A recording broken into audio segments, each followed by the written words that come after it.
大家好，我是小磊，今天的视频继续铁坑，聊起我。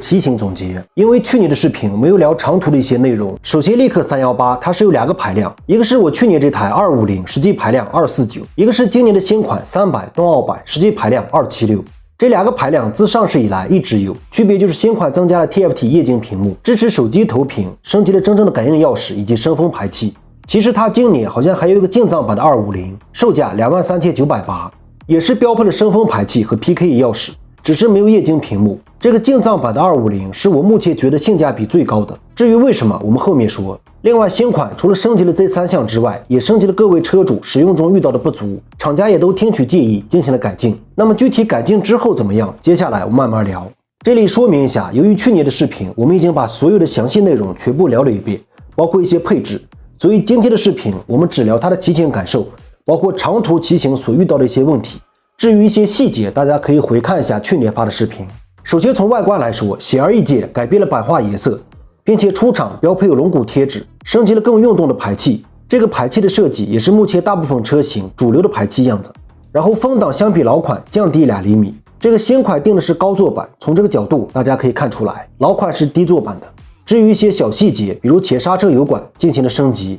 电池改成了汤浅电池。因为老款的启动电瓶，尤其我这批车在冬天的时候就遇到了频繁亏电，厂家说是座筒感应灯的问题，还是前行车记录仪的问题，反正是导致亏电。后期更换成了汤浅电池，目前没有遇到亏电。然后这2台车的油耗，平时街里骑行大概在 4.2 个油左右，有时候能达到 4.5， 高速巡航的油耗在 3.5 到 3.8。另外，新款的318实际骑起来，它的发动机运行感受比老款是要好一些的。具体体现在发动机高转高速运行的时候，不会感觉那么歇斯底里。同时，新款的300极速121到124，老款的250我跑过130到134。怎么说呢？新款可能有了一定的限制，感觉就是在124之内，再快没有跑过。至于怠速的抖动和高速的共振感，新款也没有老款那么强烈。新的排气声音听起来也有些许暴力，并且会回油放炮。注意，我说的是排气声音，并不是在指车的暴力。还有一点就是低速龙头偏重，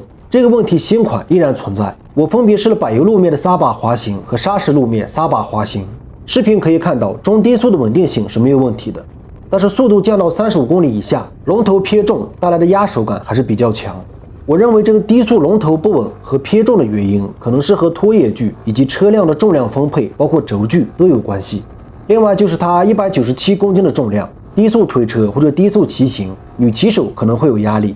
如果再像这台一样负重40多公斤，车辆稍微侧一下，如果手部力量不够，完全扶不动，绝对倒车。然后它这副前后减震器是必须要给一个好评，包括龙骨。因为我在四川的时候以时速60到80以上的速度过炮弹坑，导致前轮胎被割破慢漏气，我又连续骑行6公里。我当时的第一感觉就是龙骨绝对变形，减震器密封缺绝对坏，肯定会漏油。你想一想，一路都是炮弹坑，前轮胎还没有气，不可能完好无损。实际下山之后，龙骨和减震器一点事儿没有，这算一个比较意外的惊喜。而且实际在起伏的砂石路骑行，它这副减震器也能说得过去，不会给你过硬的弹跳感和不规则的触底反弹，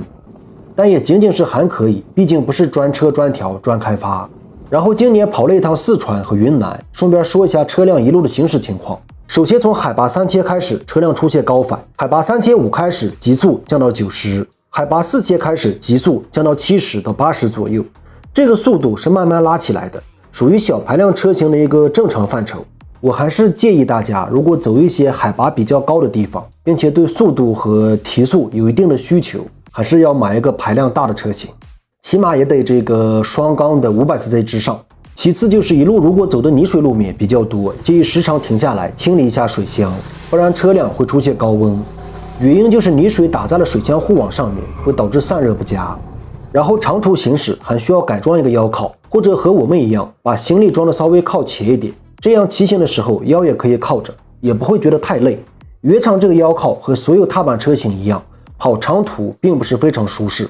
发动机方面，新款和老款到目前为止我的一直没有出现问题，这也是我会搞2台的原因。就是持续的极速骑行，有时候会感觉车辆一抽一抽的。询问了一下工程师，说这个是踏板车的通病，我个人感觉应该是普利珠的问题，还是皮带偶尔会打滑一下的感觉，就是一抽一抽的。然后去丽江的时候，走了60米的积水路面，水深大约20厘米左右，最深处到了空滤位置。走这段路，车辆出现了皮带打滑，就是大家视频看到的样子。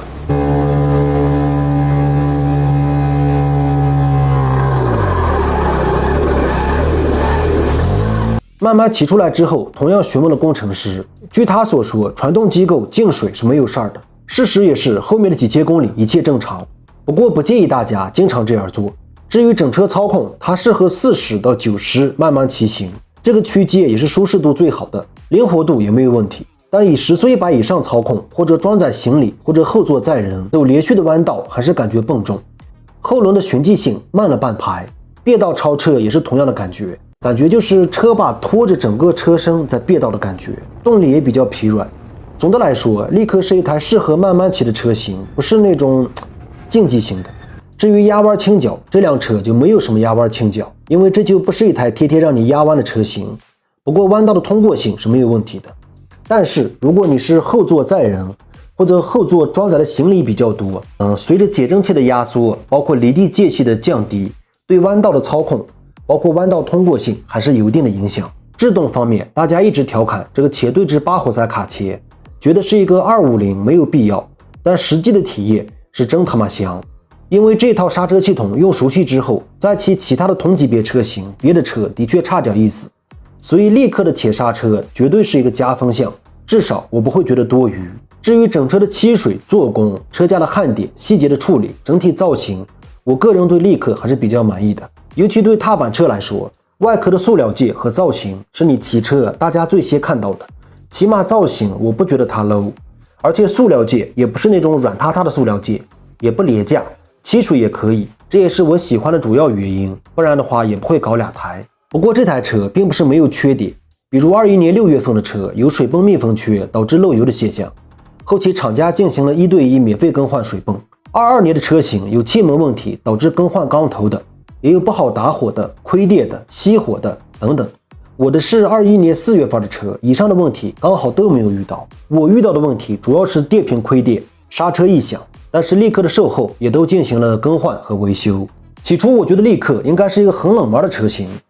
去年销量最多也就是个300-500台的样子，但是了解以后得知，力克去年的销量是5000台左右，国内销量5000台，这个的确是让我有点想不到。据说销量最多的地方是在这个四川还有西安。说实话，一个新品牌一年能卖5000多台，这算是一个非常不错的销量。但是这个销量的背后也带来了很多摩友的反馈，因为我们有群，我也经常可以看到摩友的反馈。就是我个人觉得力克的1对1售后服务群，也就是你买车之后，经销商和厂家工程师会和你组建一个几个人的售后服务群。我一直觉得这在未来是一个很大的问题。比如现在的销量是5000台，那么未来3万台、5万台、10几万台，群里的工程师、售后服务团队一个人需要管理10几万人的售后，我个人觉得可能他们未来有更好的处理方式。视频最后，我能理解大家用本不富裕的积蓄去买一台自己心爱的摩托车，当然不希望这台车有任何质量问题。我也能理解，当一台车在骑行中莫名其妙出现问题之后，会导致我们每次骑出去的时候，心里总会不由得担心，如果这个问题持续加重，或者不断的出现新问题，再或者骑行质感越来越差，或者当地的售后和厂家不作为，互相踢皮球，那么最终我们就会变成这个品牌的黑粉。总的来说，就是你爱我，我爱你，你不爱我，我爱你个鸡巴。这个可以理解，因为我也是摩友。不过在这一点上，力克的售后还是非常暖心的，这也是他这个品牌可以立足的根本。前面为什么我说性价比最高的是它的镜藏版？因为镜藏版没有这个液晶屏幕。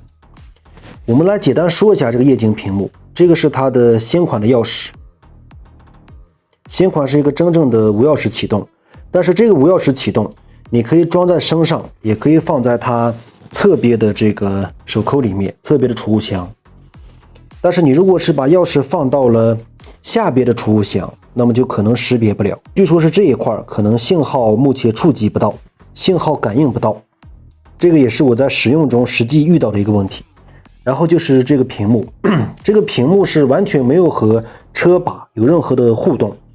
所有的操控你都需要按这个键去设置。我们先打一下火，所有的设置都需要在这上面去按。我认为你是不可能在骑车的时候边骑车边去这样去调节，我觉得这个可能性不大。而且它虽然设置里面是有这个胎压监测啦什么的，但是目前胎压监测模块都没有配备。所以我觉得这块屏幕吧，这样说吧，这个屏幕我觉得更多的就是它是一个半成品，比较这个着急、比较仓促出来的一个屏幕。因为这个屏幕虽然说它没有任何的延迟，但真正的实际情况是，这个屏幕并不好用。虽然它有手机导航的功能，但是连接导航呀，真的是太费劲、太费事儿。我觉得立刻在未来一定要把这个更换掉，这个是一个解封项。要不你就直接做一个真正可以和车把这些交互的成品出来，要不就干脆使用那个炮筒仪表。这个我觉得是需要回炉重造的。你打下火。